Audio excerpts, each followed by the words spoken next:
സ്വർണം ഒരുപക്ഷെ ഈ ലോകത്ത് ഏറ്റവും ശുദ്ധി ചെയ്തെടുക്കുന്ന ലോഹമാണ്. അത്രമാത്രം ശുദ്ധി ചെയ്തെടുക്കുന്ന ഒരു ലോഹം വേറെയുണ്ടോ എന്ന കാര്യത്തിൽ എനിക്ക് സന്ദേഹമുണ്ട്. വേറെയും ലോഹങ്ങൾ പലതുണ്ടെങ്കിലും അത്ര വലിയ ഒരു സംസ്കരണ പ്രക്രിയക്ക് അത് വിധേയമാകാറില്ല. സ്വർണം ശുദ്ധി ചെയ്തിട്ടാണ് അതിനെ തിളക്കത്തിലേക്ക്, വശ്യതയിലേക്ക് സ്വർണ്ണപ്പണിക്കാർ മാറ്റിയെടുക്കുന്നത്. അതിനൊരു മനോഹരമായ വാക്കും ഭാഷയിലുണ്ടായിട്ടുണ്ട്, സ്ഫുടം ചെയ്യുക എന്ന്. സ്വർണം സ്ഫുടം ചെയ്തു എന്നാണ് പറയുക. രസകരമായ ഒരു വാക്കാണത്. വെറും ശുദ്ധി എന്നല്ല ഉപയോഗിക്കുന്നത്, സ്ഫുടം എന്ന് പറയുന്നത്. ദാസേട്ടൻ ഇരിക്കുന്ന ഈ വേദിയിൽ ഈ വാക്കിൻ്റെ മറ്റൊരർത്ഥധ്വനി എൻ്റെ മനസ്സിലേക്ക് കടന്നു വരുന്നു. അത് സ്ഫോടം എന്നുള്ളതാണ്. സ്ഫുടം, സ്ഫോടം. സ്ഫോടം എന്ന് പറയുന്നത് സംഗീതത്തോട് ബന്ധപ്പെട്ടൊരു വാക്കാണ്. ഒരു സ്വരം, ഒരു നാദം നാവിൻ്റെ തുമ്പത്ത് മുഴങ്ങുമ്പോൾ കേൾവിക്കാരൻ്റെ മനസ്സിൻ്റെ, ഹൃദയത്തിൻ്റെ അകത്ത് ഒരു കിണറ്റിലെ വെള്ളത്തിൽ കല്ല് ചെന്ന് വീഴുമ്പോഴെന്ന പോലെ സ്വരം ചെന്ന് വീഴുമ്പോൾ അത് സൃഷ്ടിക്കുന്ന ആന്തോലനമാണ് സാങ്കേതികമായിട്ട് സ്ഫോടം എന്ന് പറയുന്നത്.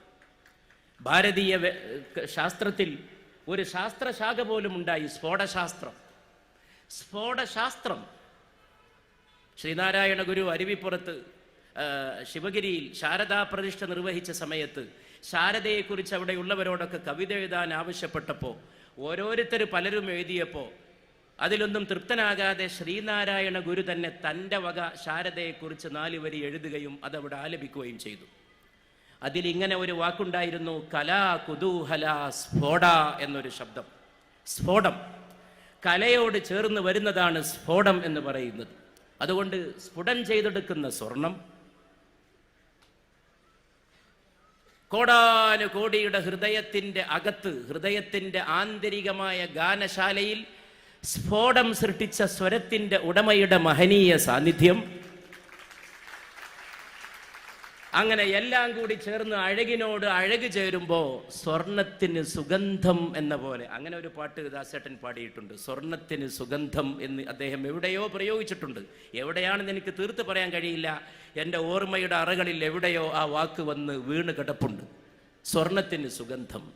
സ്വർണത്തിന് സുഗന്ധം ഉണ്ടാകാൻ പോകുന്നില്ല, പക്ഷേ ഉണ്ടായാൽ എന്തായിരിക്കും സ്ഥിതി? അത് പൂർണ്ണതയായിരിക്കും, പെർഫെക്ഷൻ. കുതിരക്ക് കൊമ്പുണ്ടാവുകയും സ്വർണത്തിന് സുഗന്ധം വരികയും ചെയ്യുന്ന നേരമായിരിക്കും ഒരുപക്ഷെ മാനവ ചരിത്രത്തിലെ, ലോക ചരിത്രത്തിലെ ഏറ്റവും പൂർണ്ണമായിട്ടുള്ള നിമിഷം എന്ന് പറയുന്നത്.